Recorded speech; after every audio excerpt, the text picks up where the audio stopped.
Anyone want to trade wives? This one's stubborn way too independent for her own good.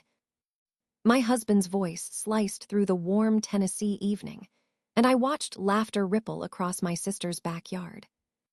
Charcoal and grilled meat hung thick in the humid Nashville air, but all at once I couldn't taste a thing. I stood beside the picnic table, a plate of coleslaw I'd made from scratch that morning in my hands, and felt the familiar sting of his words settle in my chest like a splinter. I'd learned to live with over years of marriage. My name is Jocelyn. I'm 32, and I've been married to Brandon for 7 years. He was the kind of man who once made me believe I mattered more to him than anything. But standing there at my sister K.H. Lowe's summer barbecue surrounded by family and neighbors who shifted uncomfortably at his joke, I realized how far we'd drifted from the vows we'd spoken at the altar. Brandon stood at the grill with a beer in his hand, that well-practiced smirk pasted onto his face like a mask for public occasions. He was putting on a show, the way he always did at gatherings like this. My accomplishments, my personality, my very essence reduced to a punchline for cheap laughs from people who had no idea what our life looked like behind closed doors.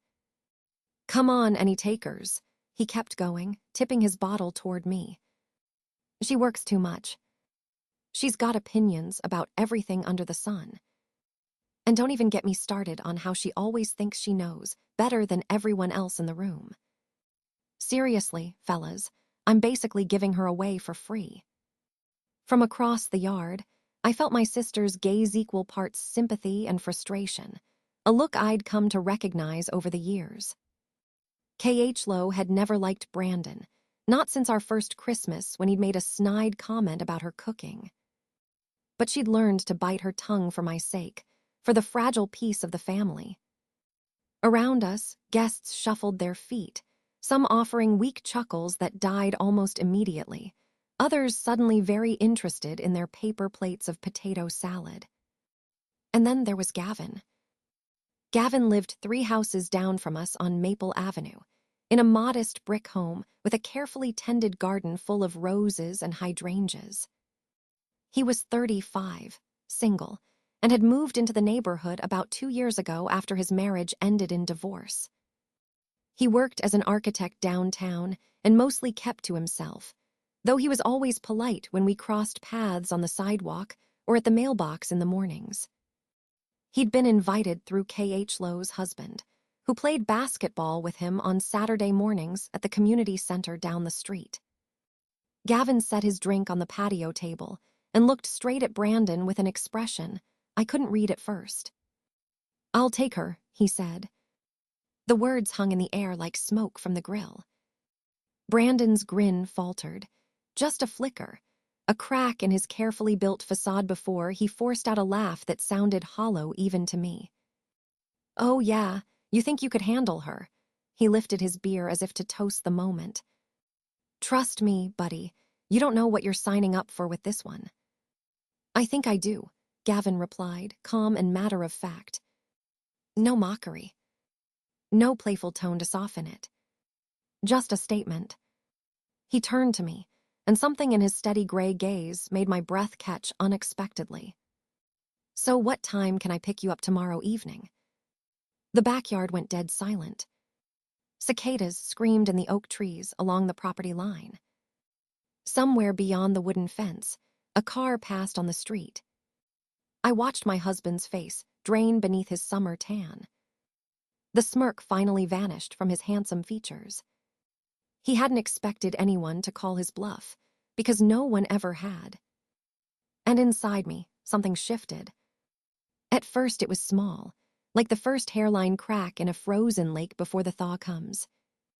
Years of swallowed words, dismissed feelings, quiet humiliations, everything I'd trained myself to swallow rose all at once like bubbles in champagne. I looked at Brandon, really looked at him, maybe for the first time in years, and saw a stranger who'd spent our entire marriage chipping away at me until I barely recognized the woman in my own mirror. Then I looked at Gavin, still waiting. 7:00 p.m., I said. My voice came out calm, steady, certain. It didn't even feel like it belonged to me, because it had been so long since I'd heard myself speak with conviction. I set the plate of coleslaw down on the wooden table, smoothed the front of my sundress with trembling hands, and started toward the gate without looking back. Behind me, Brandon's voice rose in protest. I heard my sister call my name, worry sharp in her tone. But I kept walking. Down the gravel driveway, past parked cars baking in the evening sun. Past the last of the laughter, the music, the clatter of paper plates. I didn't stop until I reached the end of the block, where an old elm tree offered a patch of cool shade. My hands were shaking. My heart slammed so hard I could feel it in my throat like a trapped bird. But beneath the fear, I felt something else, something I hadn't felt in years. I felt free. I didn't know what tomorrow would bring.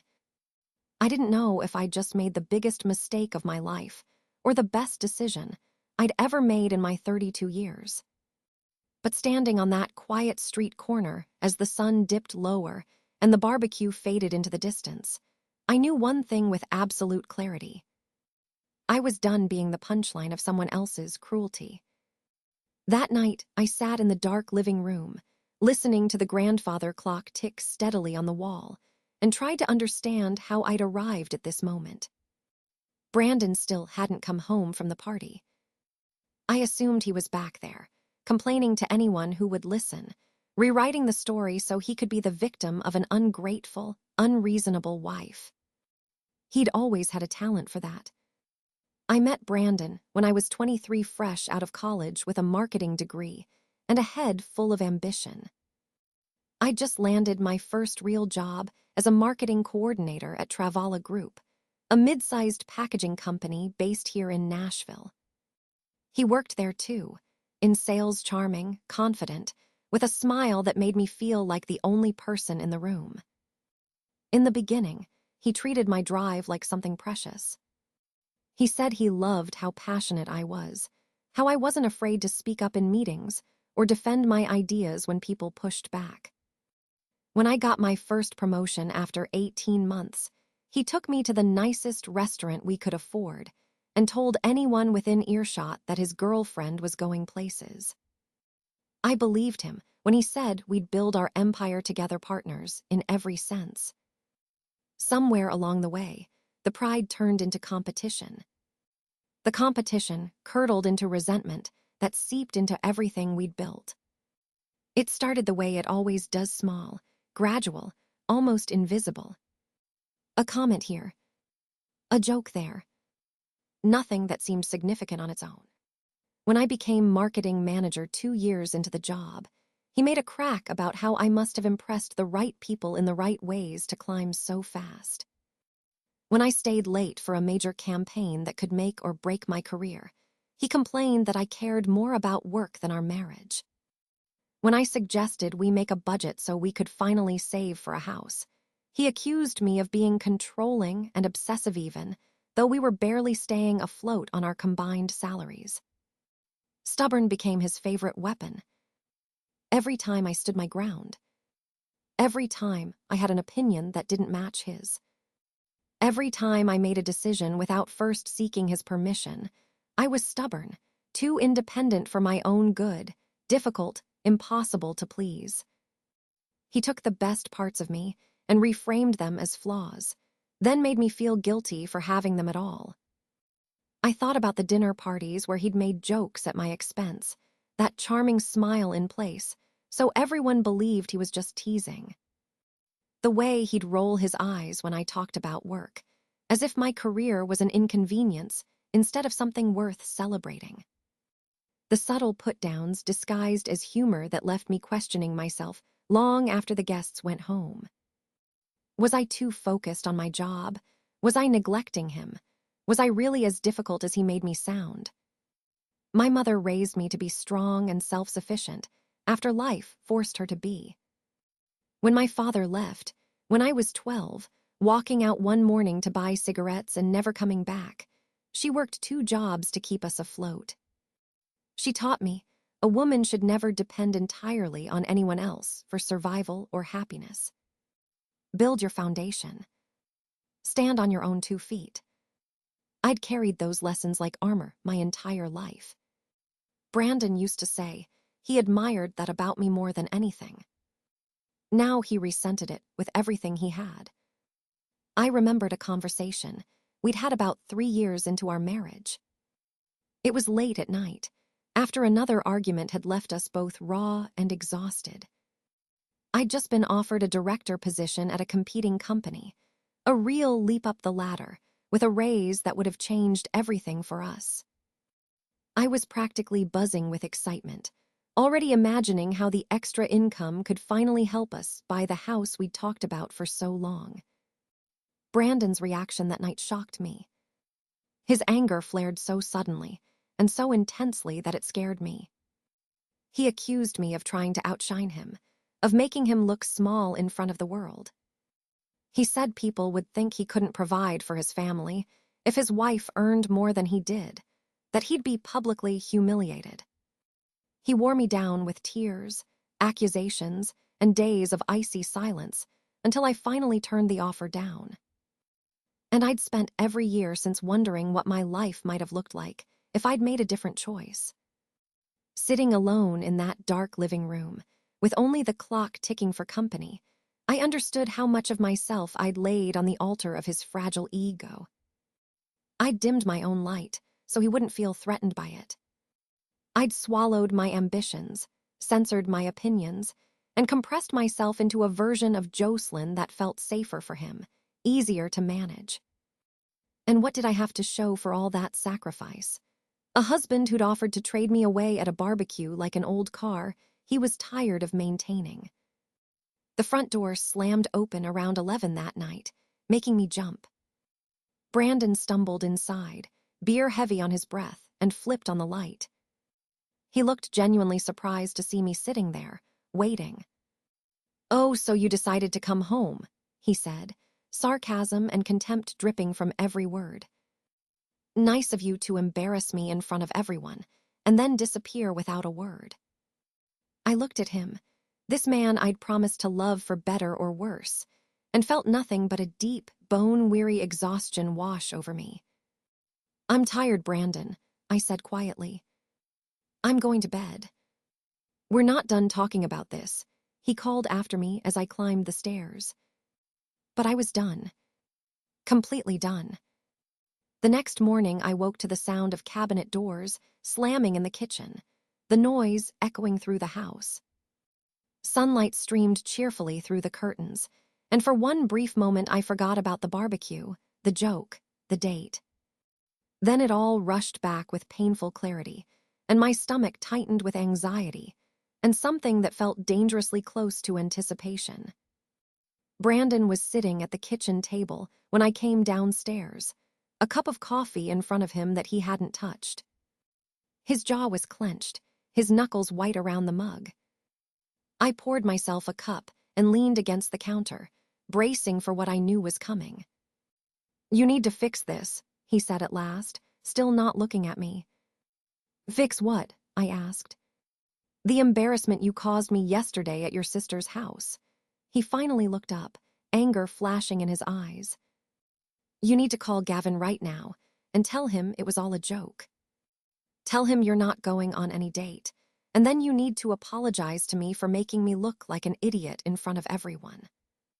I set my cup down slowly, deliberately. "You embarrassed yourself, Brandon. You stood in front of our family and neighbors and offered to trade me away like I was a piece of furniture you were tired of. That was your choice." "It was a joke," he snapped, slamming his hand on the table hard enough to make the cups rattle. "Everyone knew it was a joke, except you and that creepy neighbor." "If it was just a joke," I asked calmly, "why are you so angry that someone took you seriously?" He stared at me, clearly unaccustomed to this version of me. Usually after his outbursts, I'd retreat, give him space, smooth things over with an apology even when I hadn't done anything wrong. That was our pattern.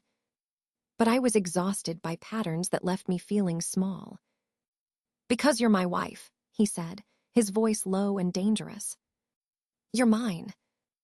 You don't get to agree to dates with other men because you're upset about something stupid I said. There it was. The truth beneath the jokes and deflection. I wasn't a partner. I was a possession. When did you stop seeing me as a person?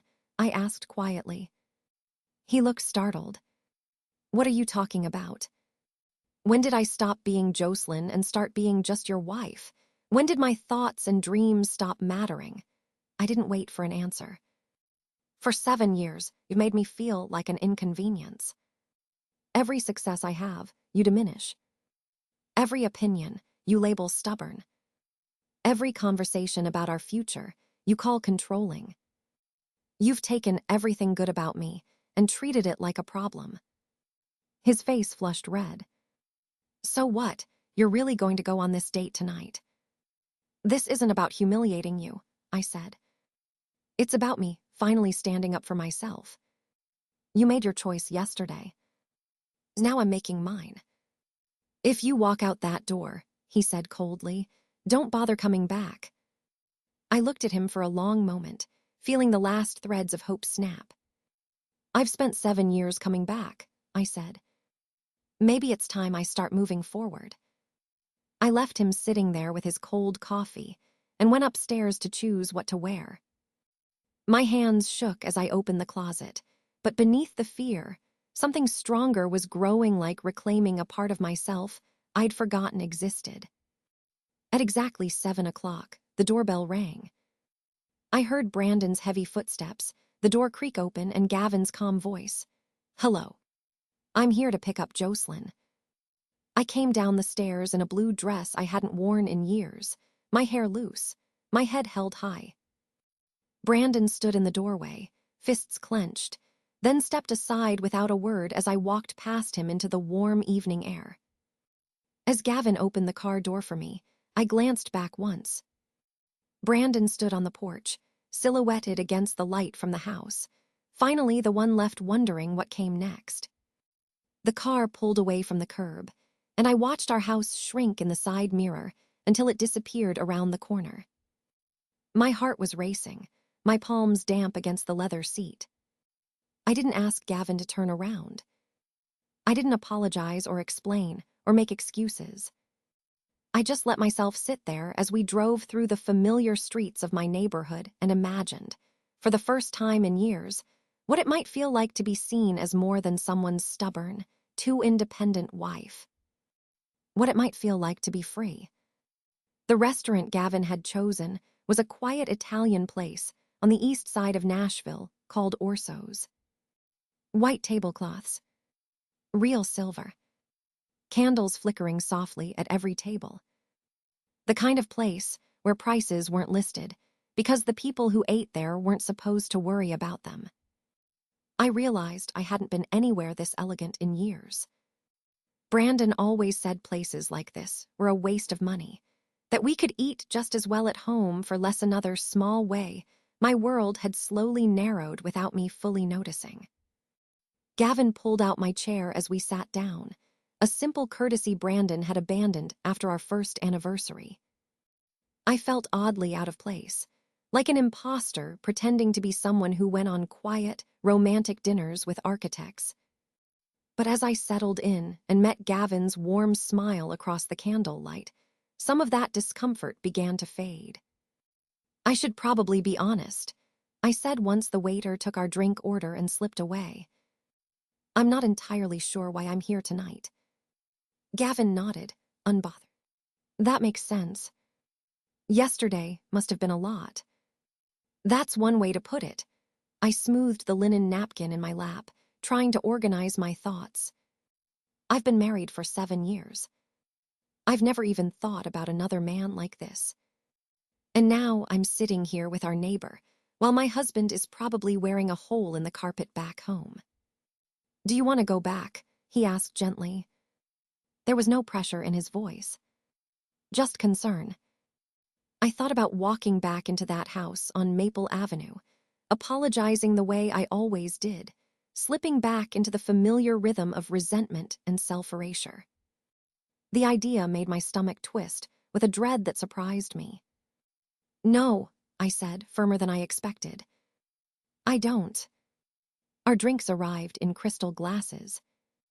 Gavin leaned back slightly, studying me with those steady gray eyes that seemed to notice things most people overlooked.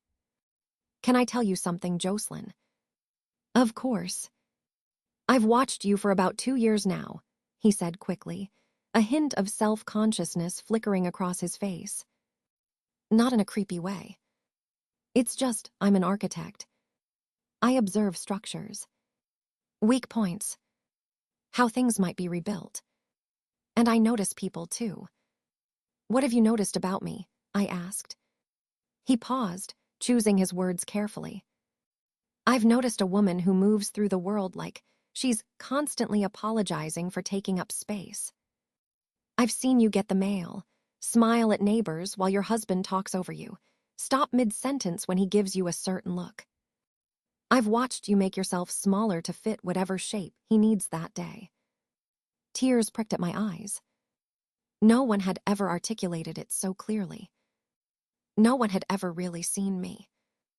"I've also seen you when you think no one's watching," he continued softly. "When you're watering your plants, laughing at something on your phone, walking home from work. That woman is different. Confident. Alive. And your husband seems determined to bury her." "Why didn't you ever say anything?" I asked. "Because it wasn't my place," he said simply. "You were married. You were trying. But yesterday, when he offered you up like you were an inconvenience, something in me snapped. I know what it feels like to be dismissed by someone who's supposed to love you." I couldn't stay quiet anymore. The waiter returned to take our dinner orders, giving me a moment to steady myself. When he left, I found my voice again. "I don't know what happens after tonight," I admitted. "I don't even know if I'm ready to leave my marriage. Everything feels unstable, like the ground is shifting." Gavin reached across the table and rested his hand lightly over mine. "You don't have to decide anything tonight. This can just be dinner. Conversation. Whatever you need it to be." For the first time since the barbecue, my shoulders relaxed. The tension I'd been carrying finally loosened its grip. "Thank you," I said quietly, "for seeing me." "You deserve to be seen," he replied. "Especially you." Over dinner, he told me about his life growing up in Knoxville, the son of an English teacher and a nurse, building forts as a kid and dreaming of designing skyscrapers. He talked about marrying young, about the divorce that eventually brought him to Nashville for a fresh start. He spoke without bitterness, just honesty. "Sometimes people don't grow in the same direction," he said. "That doesn't mean anyone failed. It just means the fit was wrong." I twirled my pasta slowly. "I don't think Brandon and I grew apart," I said. "I think we were always different. I just convinced myself love would be enough. And now I'm realizing love isn't supposed to feel like a constant negotiation where I always lose." He nodded. "Being alone isn't the worst thing. Sometimes it's how you find yourself again." We were sharing tiramisu, debating coffee roasts, when I noticed a familiar figure storm through the restaurant entrance. My stomach dropped. Brandon. His face was flushed, eyes wild with alcohol and rage. He scanned the room, spotted us, and charged over, his voice already raised. "Are you kidding me?" he shouted. "You're actually here with him." Gavin stood calmly, placing himself between us. "Brandon, you're making a scene. Let's step outside." "That's my wife," Brandon snarled. "Do you understand that?" "I understand you offered to trade her away yesterday," Gavin replied evenly.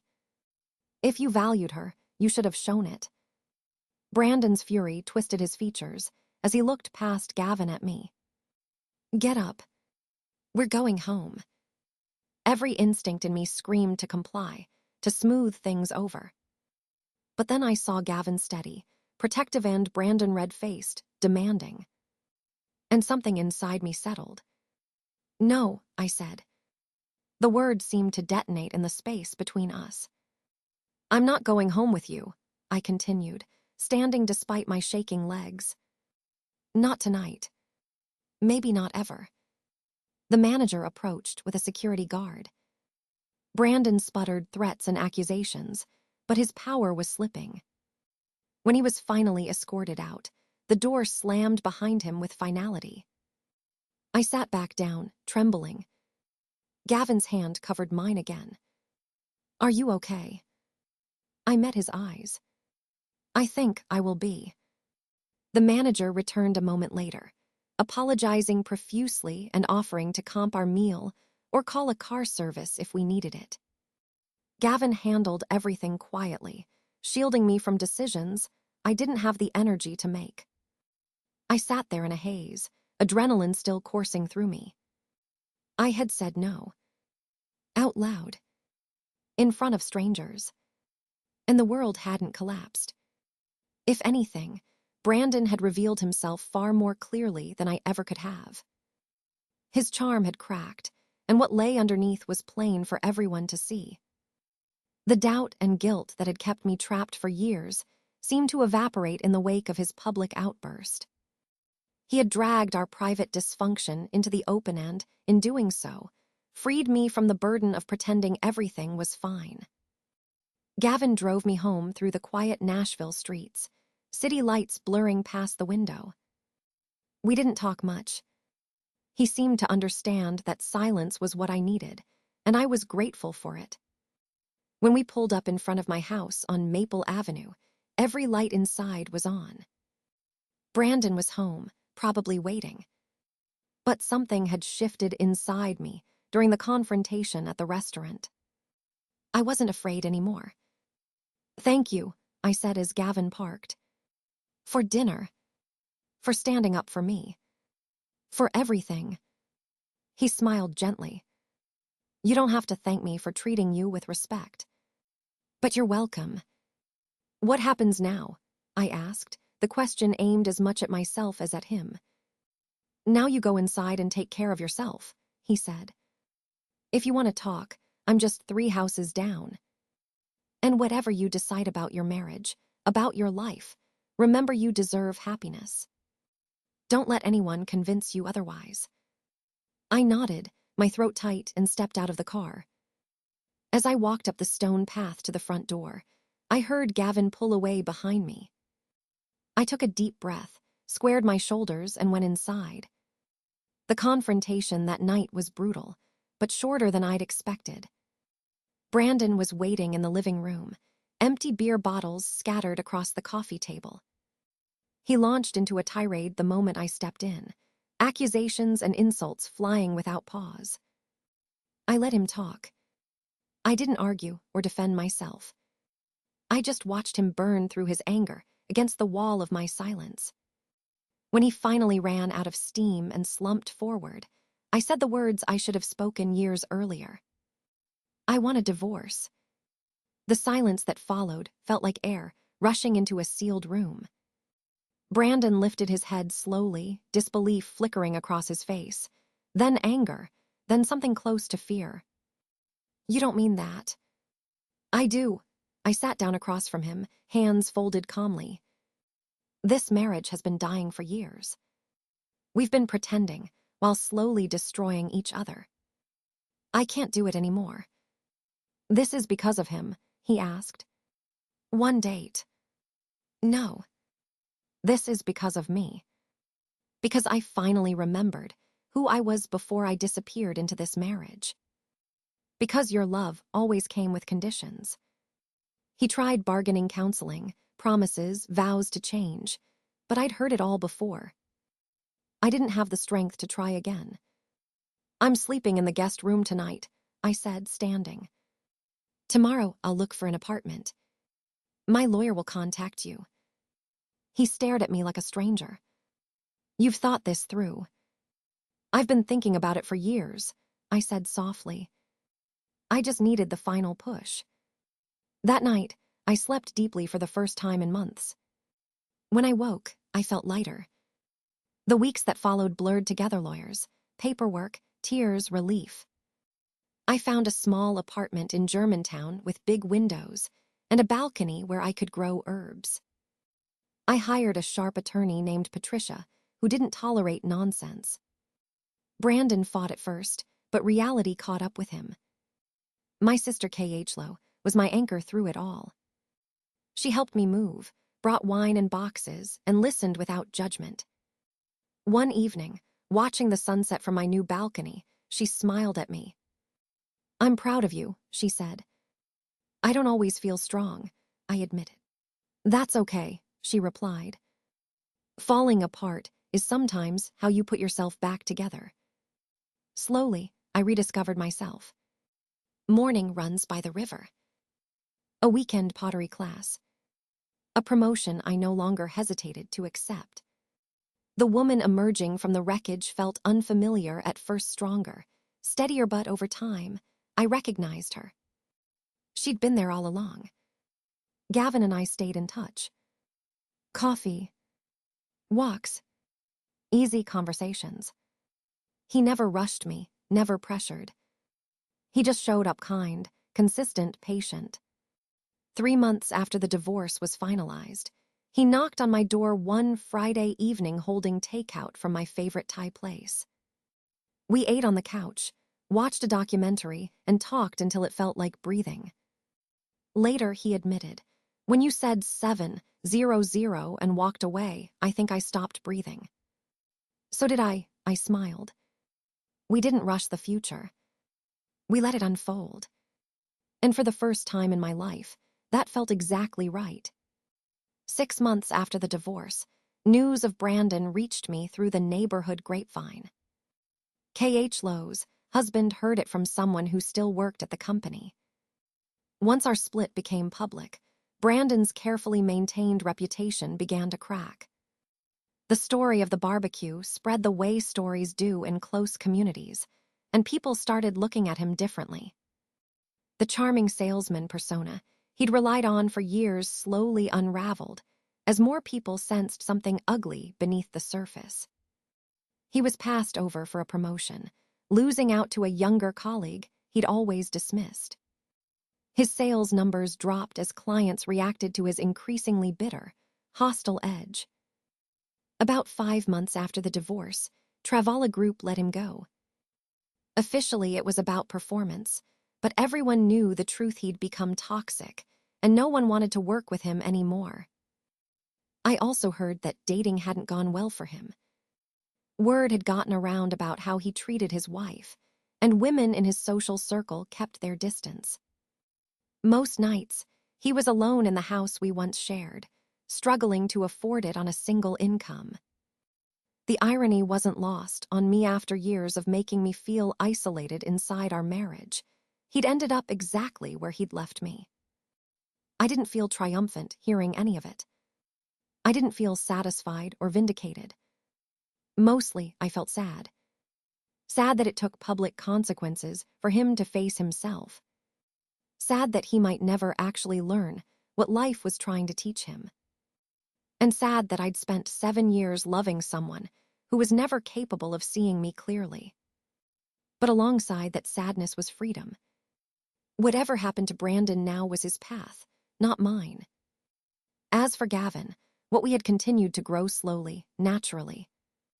By the 1-year anniversary of that barbecue, we were officially together. He never rushed me, never tried to define us before I was ready. He stayed patient and present, proving day after day that partnership could be a source of strength instead of erosion. One summer evening, we found ourselves back at my sister's house. Another barbecue. Another gathering of friends and family. I stood by the picnic table watching Gavin joke with K.H. Lowe's husband as they tended the grill. K.H. Lowe stepped up beside me and handed me a glass of lemonade. "You look happy," she said. "I am," I answered and realized how true it was. She nodded toward Gavin. "He looks at you like you hung the moon. The way you deserve." "That's how it's supposed to be," she said softly. I thought about the path that had brought me here. The years of shrinking, the joke that finally cracked something open, the terror and relief of saying yes at 7 o'clock, the confrontation, the divorce, the rebuilding. All of it led to this moment. Gavin caught my eye across the yard and smiled, that same warm, genuine smile that still made my heart skip. I smiled back. Accepting that date had never really been about him. It had been about choosing myself, about refusing to keep sacrificing my own well-being for someone else's comfort. Brandon's downfall had been entirely of his own making, shaped by his need to diminish others and his inability to value what he had until it was gone. I had built something new from the ashes of what he destroyed. The revenge, if it could even be called that, was simply living well. Looking back now, I understood that agreeing to that date at 7 o'clock wasn't an act of rebellion or spite. It was the first step toward the life I was always meant to live, and I never once looked back.